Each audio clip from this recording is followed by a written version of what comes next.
పల్నాడు జిల్లా నర్సాపేటలో JNTU college నందు ఏర్పాటు చేసిన స్ట్రాంగ్ రూమ్లో పరిశీలన మంగళవారం జిల్లా కలెక్టర్ మరియు జిల్లా ఎన్నికల అధికారి శ్రీ కేసీబీ లాత్కర్, జిల్లా ఎస్పీ శ్రీమతి మల్లికా గర్గ్తో కలిసి నర్సాపేట మండలం కాకాని వద్ద గల జేఎన్టీయూలో జూన్ 4వ తారీఖు జరగనున్న ఓట్ల లెక్కింపు కార్యక్రమంలో ఏర్పాటు పరిశీలించారు.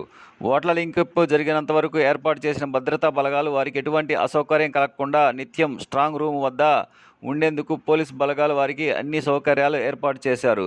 జిల్లా కలెక్టర్ అధికారులకు ఆదేశించారు. ఈ కార్యక్రమంలో మాచెర్ల రిటైనింగ్ అధికారి మరియు joint collector Shri Shyamprasad, returning అధికారి రమణకాంత్ రెడ్డి, శ్రీమతి సరోజిని తదితరులు పాల్గొన్నారు.